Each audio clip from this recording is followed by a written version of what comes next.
homie. Let me get him where I fit in, homie. Let me get him where I fit in, homie. Who am I but a Dre Mac? Came into the game just to spit facts.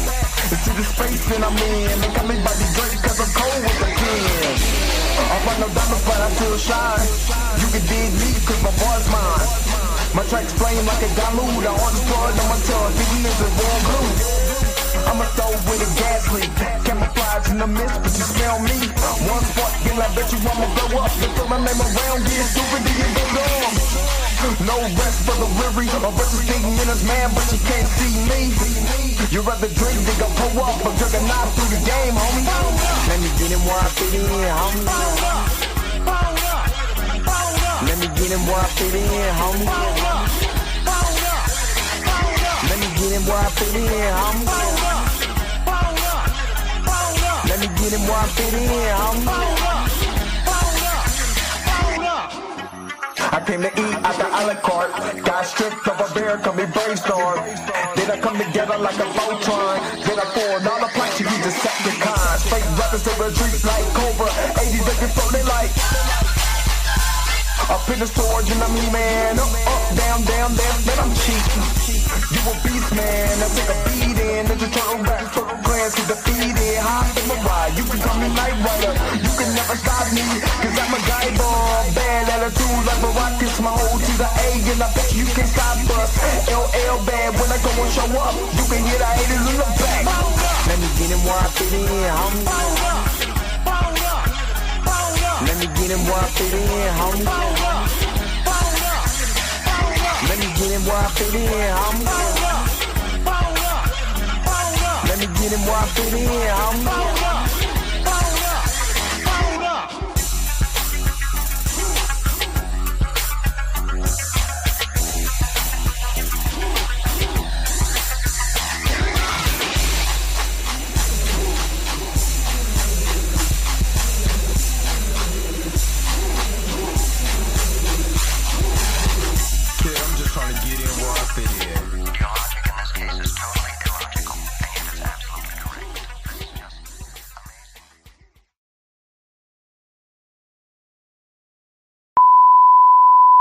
This is a test.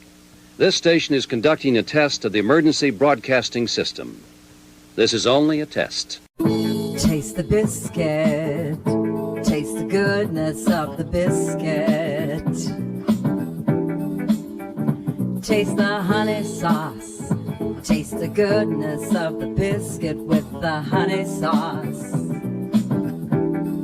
To get that honey sauce on me, I don't like the way it tastes with my chicken wings. We return you now to your regularly scheduled program. What's up? What is going on, everybody? This your man, Dre Mac, coming to you again with another episode of the Dre Mac Show. 7:30 in the morning Central Time, 8:30 on the East Coast.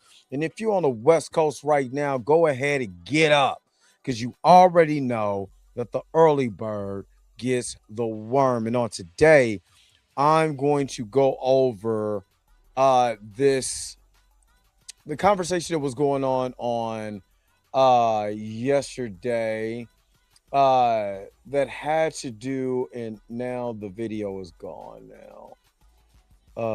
Is the video gone? But there it is.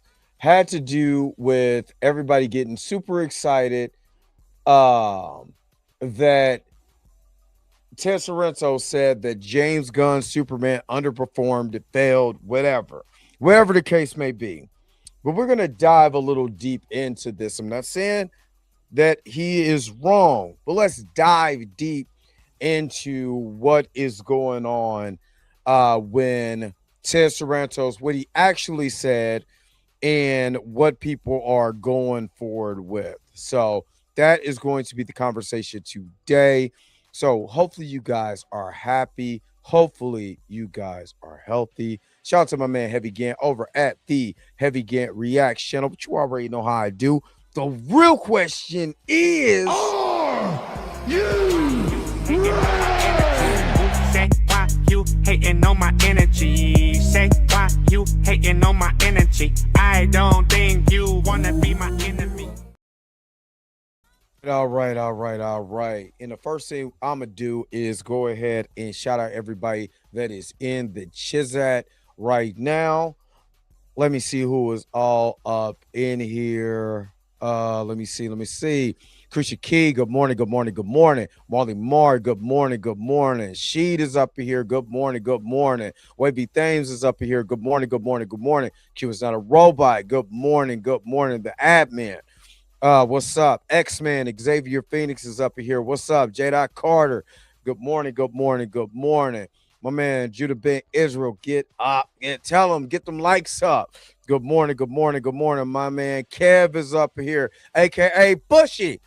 Good morning, good morning, good morning. Hunter Iggy, got to shout out Hunter Iggy for sending me this. So I'm going to talk about it on here. Good morning, good morning, good morning. Michael Johnson, good morning.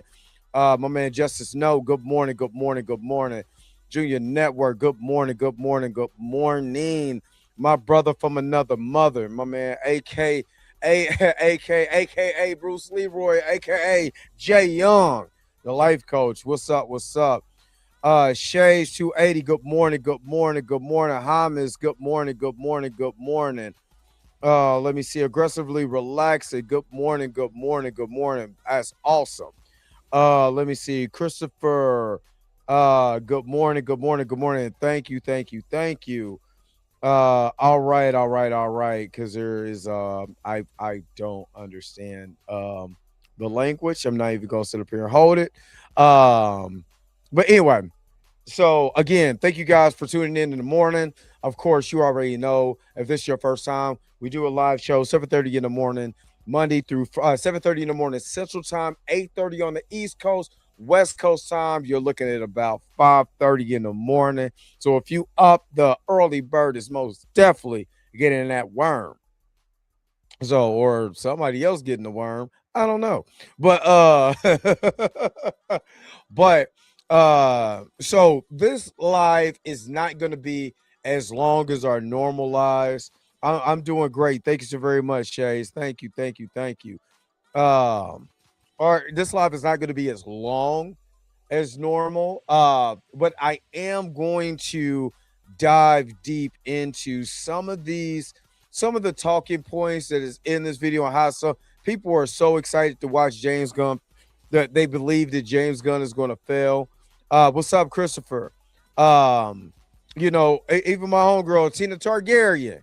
You know what I'm saying? At Tina Lock, what is it? Tina Lock movies or Tina Movie Lair. That's Tina Targaryen, everybody. Tina Targaryen. She got some applause for saying, sinners, happy, you know what I'm saying? What she said, happy Black History Month. Sinners won, Superman failed. And that sparked some interest online. Sparked my antennas. You know what I'm saying? My ears perked up. Because I was like, okay, did it really fail? And a lot of information that comes out, is it legitimate? Like, again, there's always this marketing budget that is talked about, but when I try to find said marketing budget, I can't find it. So let's get into this. But before we get into that, let's go ahead and shout out all my wonderful crew members that be holding it down, all the wonderful members of the magnificent crew. Shout out to Blue for that coin. Let's go. Hold up. Wait a minute. Wait. Whoa. Stop everything you're doing. Go and hit that like button. I know this is probably your first time watching and you probably enjoying everything. Stop fucking on the channel and go and hit that subscribe button so you never miss one of my videos or one of my morning live streams. And for only $2.99 a month, you can be a part of the crew. And shout out to all my crew members that been holding it down for Dre Mack and the crew since the beginning. All right. Back to your regularly scheduled program, now in service. Go. Bye.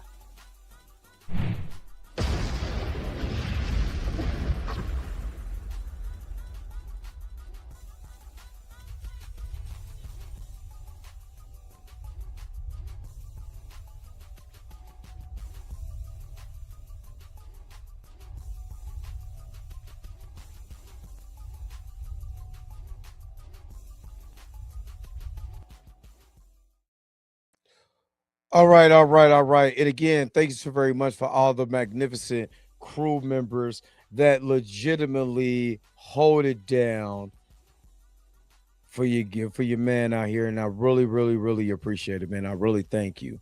Let's go ahead and transition over. Y'all already know we got some buttery biscuits to go ahead and get cooking. So let's take a little time out because I want to dive into this conversation about Superman. So you already know. I'll be right back. Don't go nowhere. Do not go nowhere. I'll be right back with more of the Dre Max Show. Knight Rider will return after these messages and station identification. Sandman, he's Sandman, not just your Bruce boyfriend. If you cross him, you're a dead man. You heard what I said, man. I heard he was gay. No way, sister. Who's that man? He's Sandman. Knight Rider. The Knight Rider power cycle with Kid on the pretend instrument panel. Here he comes. There's something special happening at Kentucky Fried Chicken. Fresh buttermilk biscuits made from scratch. Our chicken and biscuits a perfect match. Taste so good, make you want to slap your mama for real. Man, I slap your grandma, I slap your auntie. Good idea. Playing horsey with your little sister. Bad idea. Playing horsey with your Aunt Bertha.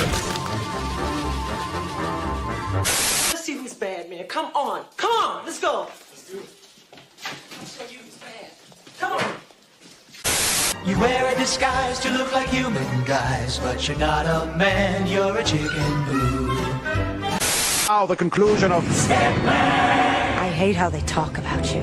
Everybody thinks you're just a freeloader. They don't know about... They can't know. They can't ever know. If my cover's blown, we're both dead. Do you like the car? It's for you. What's the occasion? I can't believe you forgot again. It's our anniversary.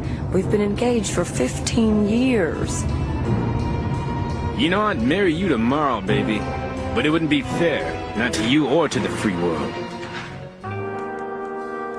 Well, look at you. This is it. I can't believe it. After 15 years, we're finally going to consummate our love. Damn. This is Stedman. It's the commissioner. Sorry, what? Professor Haight? He's escaped? Damn. What? The French Riviera. Now? Yes, sir. I'm on my way. Damn him! Damn that Professor Haight! He's escaped? Again? Can't they build a prison strong enough to hold him for at least one night? He's diabolical!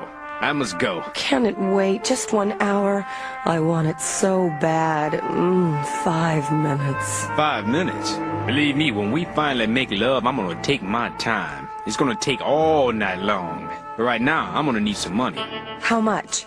Let's see. French Riviera. In the house. Wardrobe. Disguises, special weapons, laser glasses, speedboat, armored helicopter. All I have on me is 1.3 million. That'll have to do. Oh, darling, what kind of life is this? Oprah, darling, you have to be strong. There's more at stake than just you and me. Here's something to read on the plane. Thank you, darling. How about a kiss? Of course. Close your eyes. Oh, Stedman.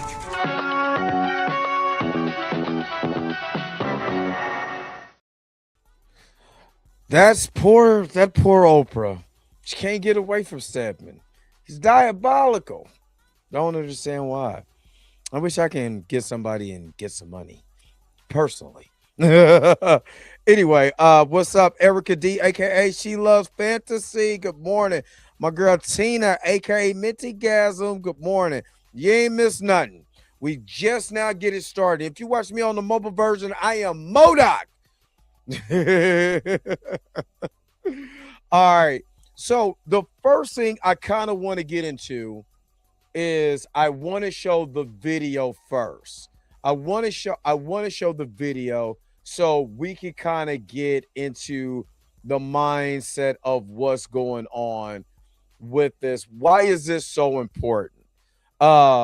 when they're talking about James Gunn underperformed while under oath. This is what the conversation is. So again, I'm taking the conversation at face value. I'm not saying he's right, wrong, or indifferent. Let's just discuss it. Let's talk about it. Let's break it down, and then we could go forward after that. So let me share my screen real quick. And if you're watching me on the mobile version, you would not be able to see me, but you can hear me. And you can see what I'm sharing on my screen. So, not going to theatrical window. Fully exclusive to theaters, yes. And will this be self-enforced? Now, remind you, this is Ted Sarantos. He's talking to Mr. Booker. I forgot his name. I remember him in a whole bunch of other stuff. This should have been a movie, but anyway, this is him. This is what his preface is.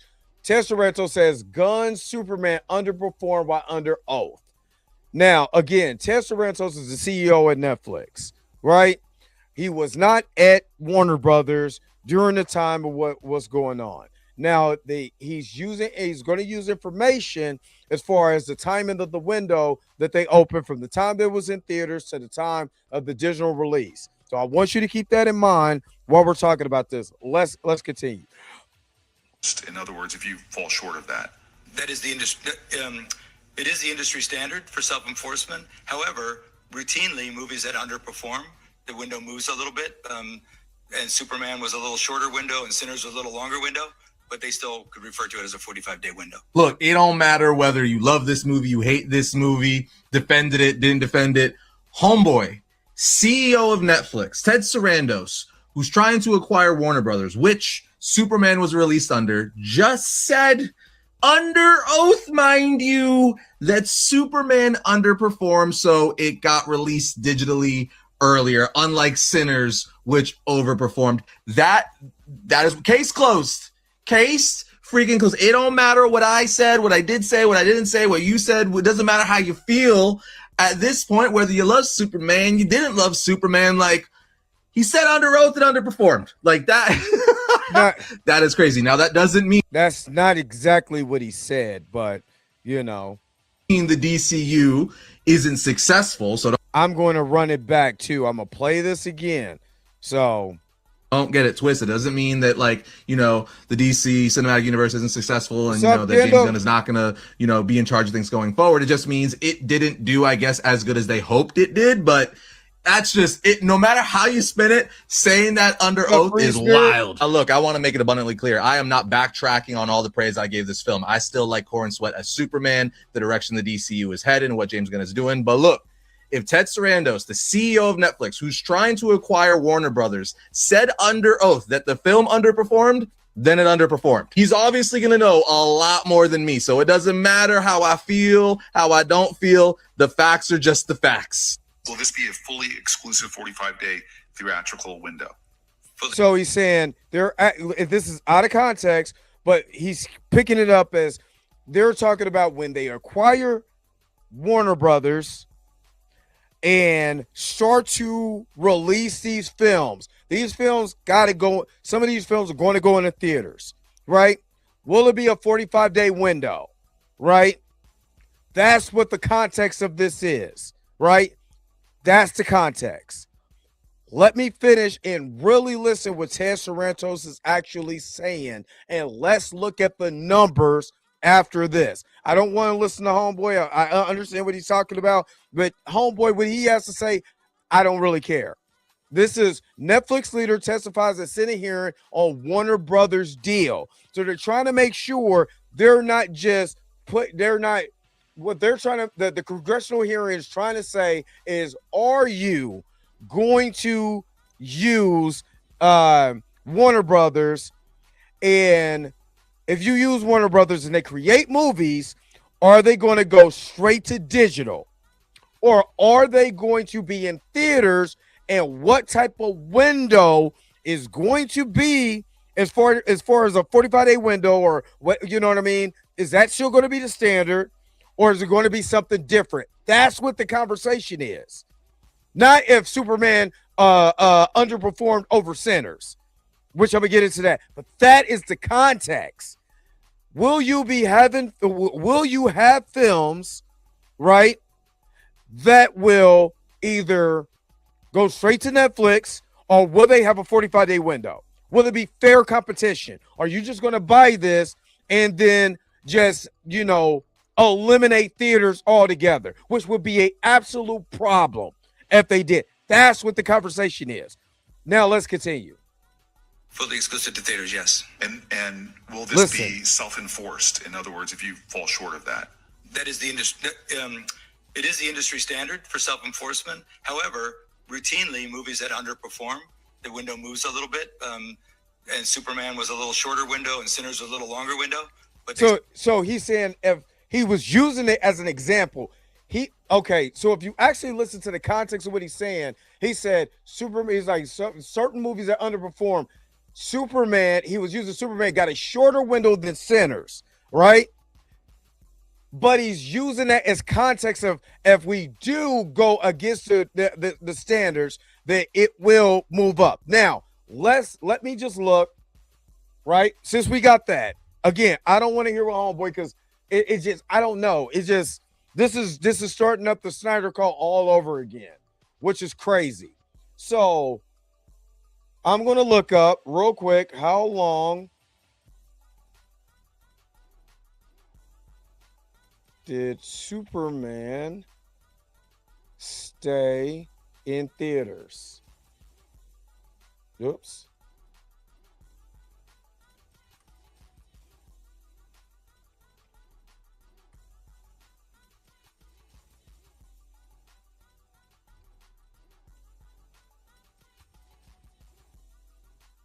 All right. So this is what Hunter Iggy was talking about. So again, I'm sharing, I understand John Campea talked about that, and I'm probably not going to do a reaction video to John Campea. I'm not, you know what I mean? So I'm not really going to go into what John Campea said. I want to do the research myself and give you that information. I know I do a lot of reaction videos, but I'm showing you in real time, when you look up the information, what you could be able to find, right? So again, Hunter Iggy pointed this in the chat. James Gunn's Superman 2025 concluded its domestic theater run after approximately 84 days. While the film moved to digital platforms much faster, with reports of a digital release just 33 to 45 days after its premiere, it continued to play in theaters for nearly 3 months before ending this run.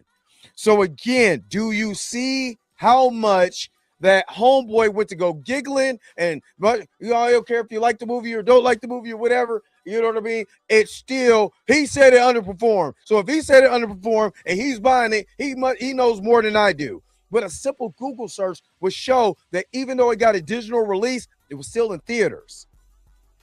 So it was still making money. Somehow, some way, it was still making money on both instances, right? Now, I'm going to compare it. I'm going to compare it to the movie that came out last year, also, Sinners.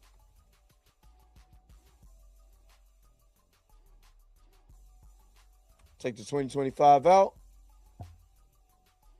So, Sinners had a successful lengthy theater run, which the main wide release lasted through the spring and early summer before ending July 17th. There's no, I want to know the time frame. I want to know the time frame. How long did Sinners stay in the theaters? So let's see what Forbes said.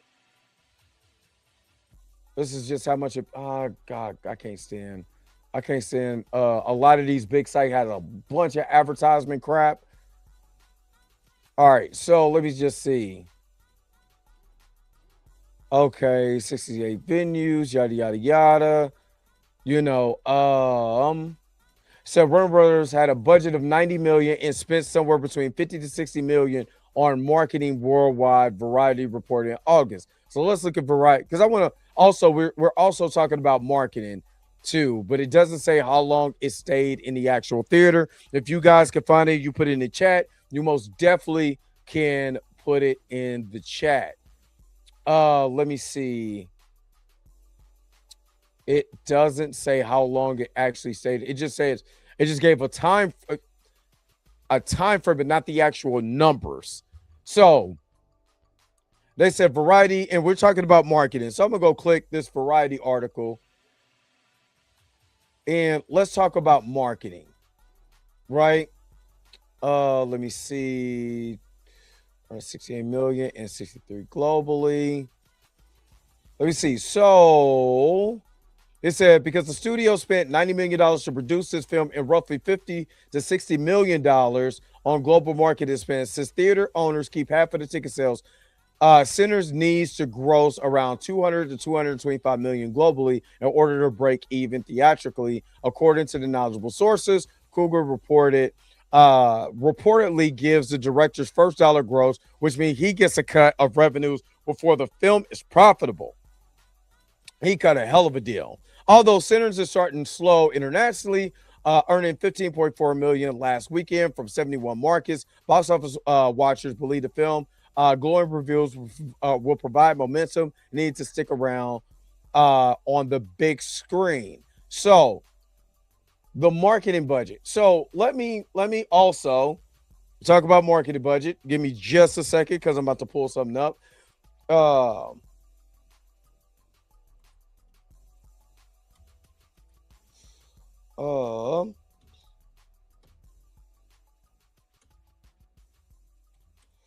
Let's look and see if we can find a total spreadsheet of the budget or a portion of the budget.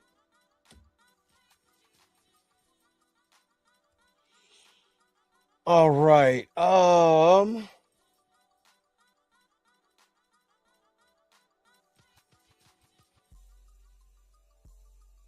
actually want to see what the actual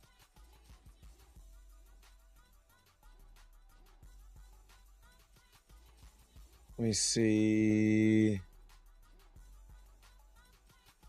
Okay, the numbers. I think this is what it is. Okay. So let me share my screen real quick. And again, I wanted to share this in real time, right?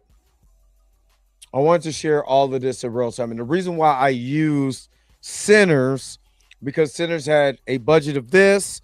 They're saying that there is a marketing budget included with that. So we can compare and contrast. Is it a financial success or did it fall short of what it needed because it's sharing revenue with the theaters?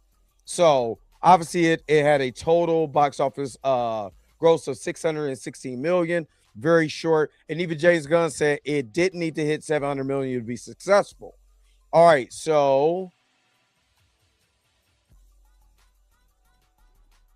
it's saying that the production budget is 225 million, right? 225 million. I'm also looking for, when I see this information, I'm also, because we're looking at the metrics, I'm also looking for what? Marketing budget. Is the marketing budget included in this production budget or is that separate? Where would you see the marketing budget? And this is what I'm saying about the marketing budget. I can go to a Variety article right now based on what they talked about with Superman and show you that they said, well, it's roughly around 125 million to 200, but there's no significant number that's included with that, right? Because you also have to realize that if there's a significant number, then it would have been in the total amount of the budget, right? So if I look at Superman, let me see, marketing budget.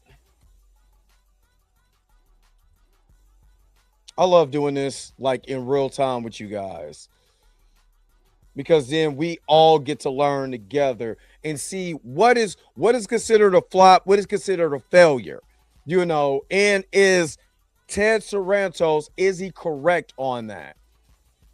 So according to Let me just share my screen before I go back to the other one. So this is what the AI overview said. The 2025 Superman movie, directed by James Gunn, reportedly has a substantial marketing budget, estimated between 125 million and 200 million. That's a lot of money. And it's a lot of money. It's a lot of gap. It's $75 million gap between if it's 125 million or if it's 200 million. There's no real answer if you go back to the numbers. There is no answer because it's not information that's in there. So is that the studio fronting the money, or is that a part of the production budget?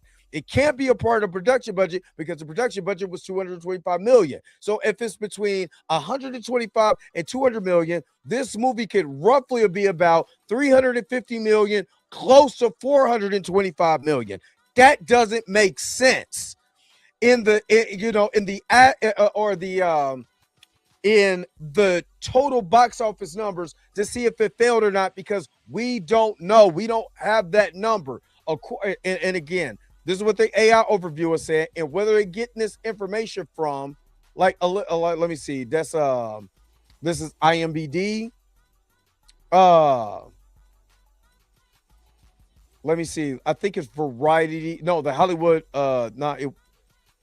It's not the Hollywood Reporter. There is no valuable. If you notice, IMDb has this information, but you see, I'm showing you guys in real time. The Hollywood Reporter, Variety, none of this has the actual marketing budget. Now, let me see if the Hollywood Reporter has this marketing budget on there, or if they estimating the information. Again, this is something that's been talked about multitude of times. So let's see. So, I can't stand these. So let me see. It doesn't have to make 700 million. Just complete utter nonsense. This is what James Gunn said. This is not the riskiest endeavor in the world. The director and co-head of DC Studios said, is there something riding on it? Yeah, but it's not as big as people make it out to be. They hear these numbers that movies only going to be successful if it makes $700 million or needs something, or it's just complete utter nonsense. It does not need to be as big of a situation as people are saying. So this is saying it doesn't include marketing costs, but sources say it could be as much as 200 million. Do you see how all over the place this is? It went from 125 million up to 200 million, right? It said the budget for the superhero blockbuster film is a net 225 after incentives and tax break, right? That doesn't include marketing costs, which includes, but how are we determining the marketing costs? When I go back here to the numbers, right? Marketing costs is not included in here. There is no information that talks about the marketing cost. This is just talking about the actual production costs. If there's no information that says the production cost was this, so that's why it's that. There's none of the information that's in there. Let's look at the news. Okay, let me see. Company says the top and new releases struggle. This is just news. Let me see. Box office. So this was all the domestic box office numbers. This tells you the dip that it had, or if it gained gross, but it lost 53%. These are the numbers. If you ever watch somebody like Grace Randolph, and she does movie math, this is exactly what she's talking about when she goes into movie math. So this is where you could be able to see the total drop of the movie, as far as the domestic box office and where it drops off from the next day. All right, so this is the international numbers. Of course, the UK is the biggest.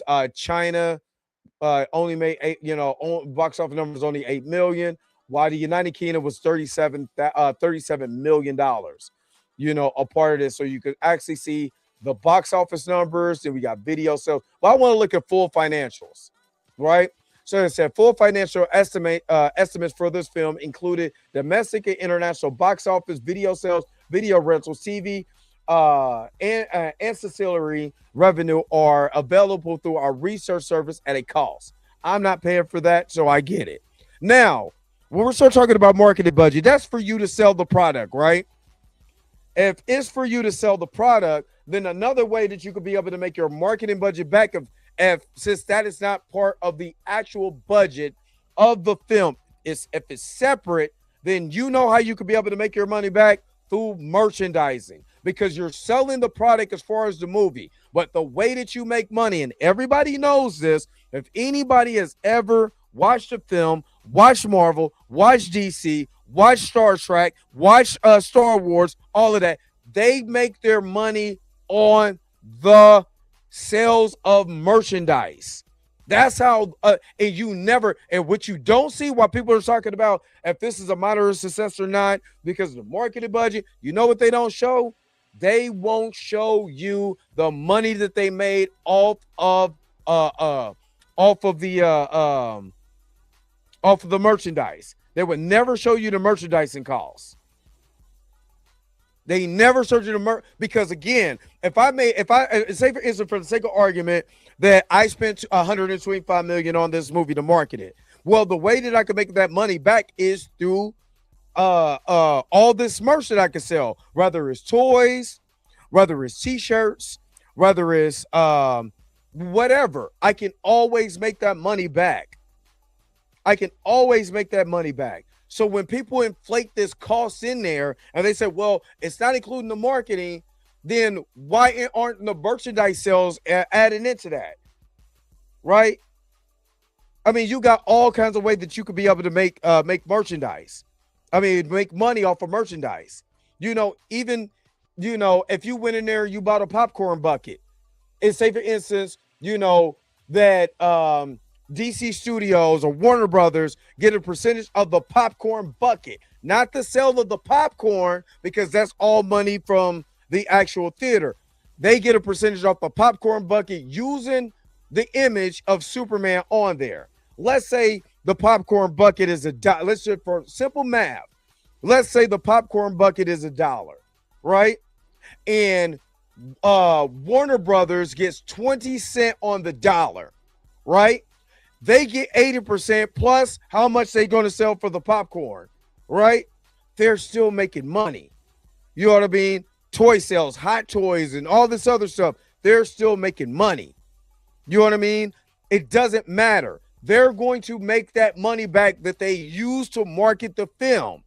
But the films, if you notice this in here, that doesn't have a marketing budget. All it has is the production budget and how much they actually gross through box office sales. Let me say that again. All they have is the production budget and how much they made through box office sales. Now, this actually tells you that it has 6.4 weeks of average run per theater, right? So if I do the math, 7 times 6 is, oh God, I can't. 7 times 6 is 35, 42. So 42 out of the 45-day window. So if you're looking at actual number, they hit close to 40. If you look at the average run per theater, right here, right? Even though Ted Sarantos was right about Superman going into the digital space early, where he was wrong at is that this really already hit close to the 45-day window anyway for as long as it stayed in the movies. And if I take the production budget, right, and I take the full amount that they made, which is $616 million, let's just say for the sake of argument, they had to share the revenue with them. They still turned a profit.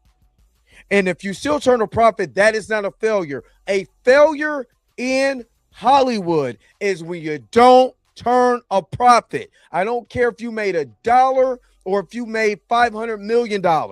You have to turn a profit. That's all that matters. Do you turn a profit? And if you turn a profit, that movie is considered successful. That's why if you go back to this James Gunn interview that he had with the Hollywood Reporter, that's why he says Superman says it's nonsense that Superman needs to make $700 million to be successful, because they know, right? Hold on. Am I okay? Your browser has lost connection to your screen audio. Oh, I don't care about that because there's no screen audio. But anyway, sorry, I'm looking at StreamYard. She's already telling me something. But if you look at it, that's why he says that, because you're looking at the actual numbers. If the production number is 225, right? If the production number is 225 and they made 616 million, was it really a failure? Even when you consider, that they had to share with the theater, was it actually successful? And you had to say to yourself, yes. Is it as successful as a $1 billion Marvel film? No. But did it turn a profit? And if it did not turn a profit, and if it failed, and we have seen movies fail in the box office, Nina DaCosta got cut. They said that she was too busy and she was all of this because the Marvels did not turn a profit. It was considered a box office failure.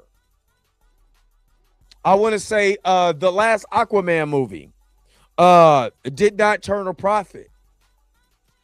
So again, I need people to stop, hopping on. See, you see what he said? You see what he said? When there's all this information out there, there's so much information out there that can tell you exactly what this is. Because I could go to Sinners. Matter of fact, for the sake of argument, I'm just going to use Sinners, because Sinners is a great example of being a successful movie, turning a profit. Mrs. Rock Kitty, what's up? Aggressively Relaxing, what's up? I still ain't seen Aquaman 2 either. I ain't gonna hold you. And I seen some of it. I ain't wasn't for me. Did I see some of it? I don't know. So if you're I'm sorry, let me share my screen. So if you look here, right? Sinners 2025, the total box office numbers was $368 million, right? This is successful because the production budget was only $90 million, right?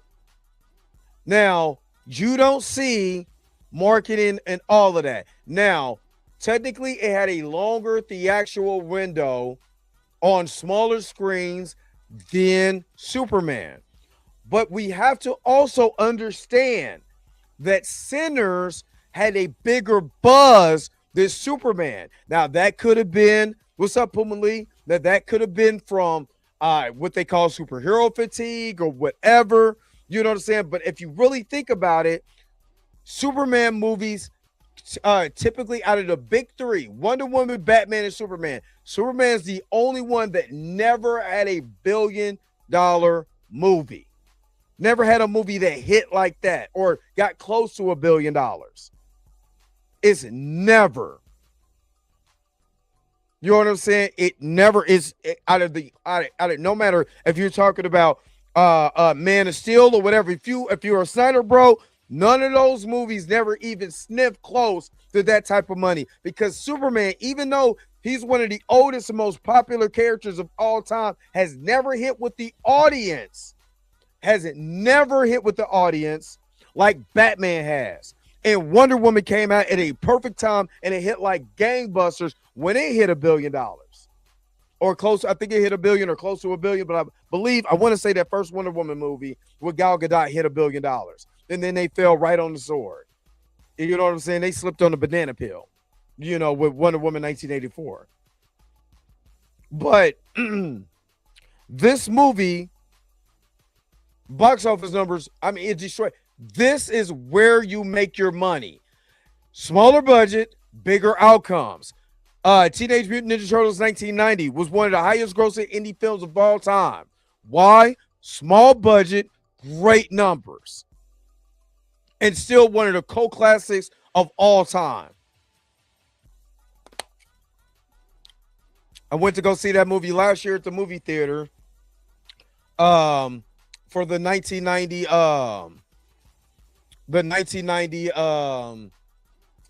re-release. All right, you said Batman v Superman. Let me see. Batman, which I'm sorry, Batman v Superman is a terrible movie. The theatrical cut is terrible. That's not a good movie. It's cool scenes, terrible movie. Let me see if it shows Batman v Superman's by the numbers.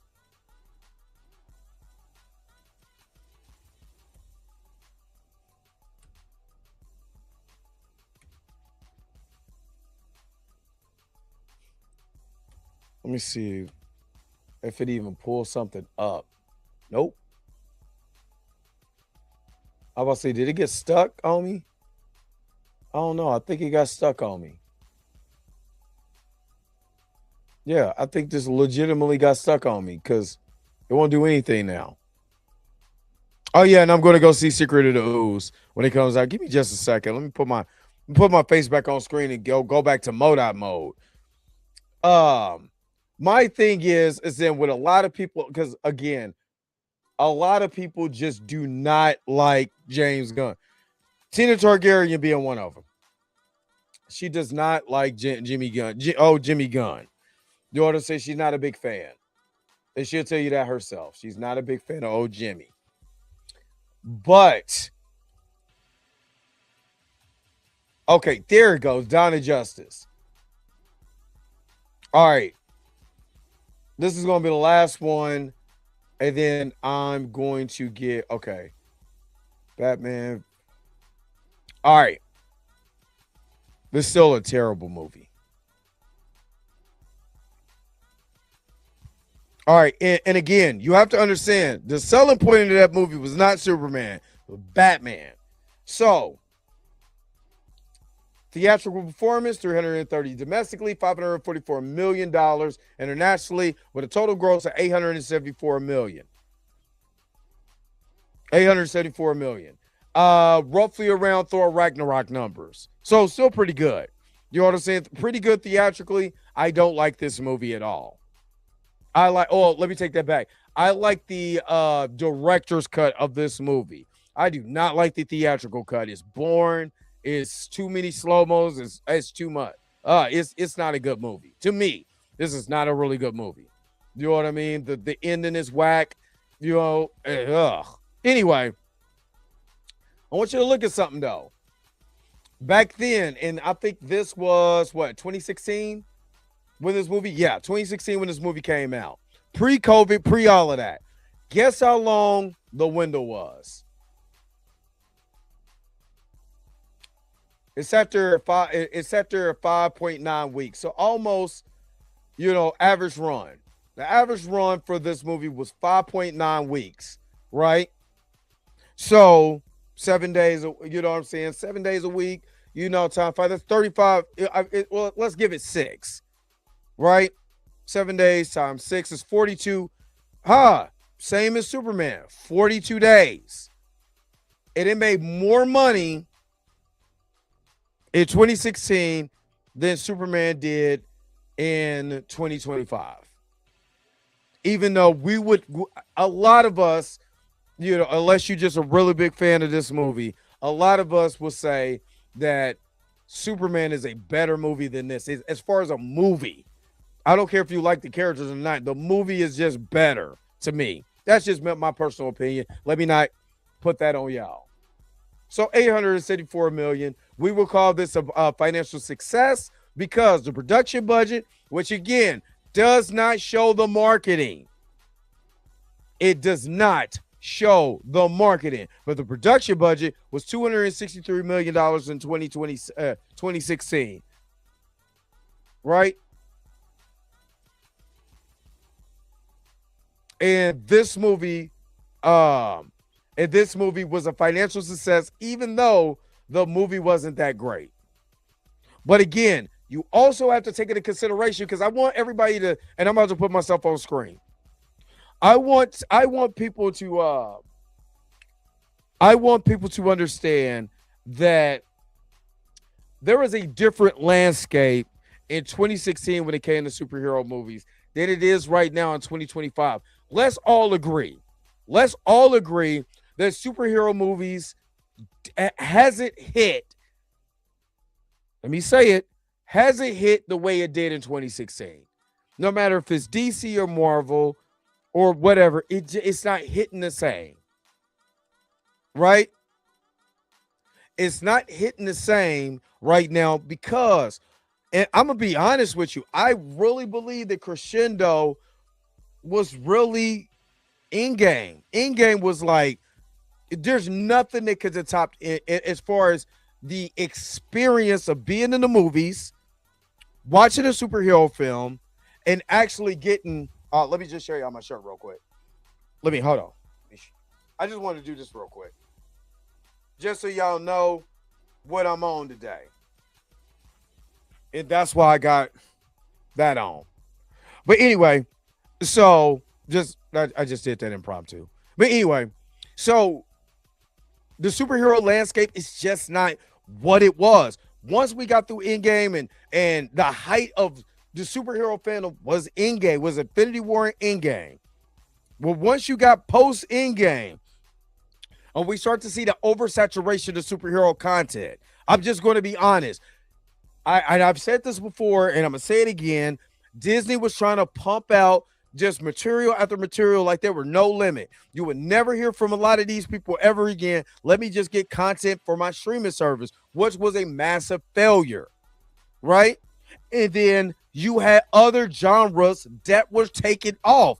The horror genre got even more popular, like it was the 80s again during this time, because people wasn't really going to watch superhero movies. But yeah, I'm gonna go watch this horror film. This horror film is where it's at right now. I could dive into other franchises. You know, fantasy was really big. You know what I mean? People were out here watching. I mean, a billion people. There was $1 billion was made off of Minecraft, and that's one of the worst movies I've ever saw. It's just, but it wasn't for my demographic either. You know what I mean? It just wasn't for. It's fun. It's not a good movie. It's just fun, but it's for my son, so it wasn't for me. It made $1 billion. Look what all of these other like Demon Hunt, K-pop Demon Hunter and stuff like that. It even anime movies. You know what I'm saying? That's coming straight from, in theaters are doing better than a lot of these superhero movies. Why? Because maybe, just maybe, we are in the land of superhero fatigue, and they haven't gave us anything good for us to be able to munch on for real, where we're sitting back and like, man, this is great. And this is the type of stuff that I want. They're not right now. In the DCEU was a totally different landscape than the DCU, and that was really James Gunn's first project as co-CEO and the head of the studios, and trying to put out a product under his banner. His first full-length movie under there. So again, is it a failure? I know. Because again, as long as a movie turns a profit, no matter how we feel about it, it's successful. And I think I need people to really start understanding that and not getting caught up in the marketing numbers when they won't tell you how much money that they made from merchandising. And if you could talk about marketing, you can talk about merchandise, which we don't see those numbers either. Yo, the sign is real simple, B. It says wrap it up. Wrap that up, B. I ain't gonna lie, I'm gonna wrap it up. I'm gonna go lift, take a shower, go to bed. I'm sleepy. So you guys let me know. Did I give you enough information for you guys to understand the reason why some of us are saying pump your brakes on this? This is still a successful franchise, not a failure. It's not a box office flop. You guys tell me what you think in the comment section if I gave you enough information on here. And always ask yourself, If you have a marketing budget, what is the merchandise budget and how much money did you make from merch? If they can't answer that, then a lot of this throw the old marketing budget out the window. But again, put it in the comment section below and let me know what you guys think. And again, don't forget to like, share, and subscribe. Don't forget to hit that bell notification so you can never, ever, ever miss one of my videos again. Until next time, I'm going to holler at you guys later. Peace and bye-bye. Remember, blankety black, y'all. Let me get up out of here. I got to find where's my outro at, because you already know I'm black, y'all, and I'm black, y'all, and I'm blackety black, and I'm black, y'all. But I got to go. Wait a minute. You're telling me the video's over? What? Huh. Okay, I guess so. If you have came to this portion of the video, thank you so very much for sticking to the end. Don't forget to like, share, and subscribe. Don't forget to hit that little bell notification so you never miss one of my videos. And if you really want to, you don't got to, go ahead and follow the social media links that's down below. Until next time, I'll let you guys later. Peace and vibe higher, y'all. Y'all take care of yourself.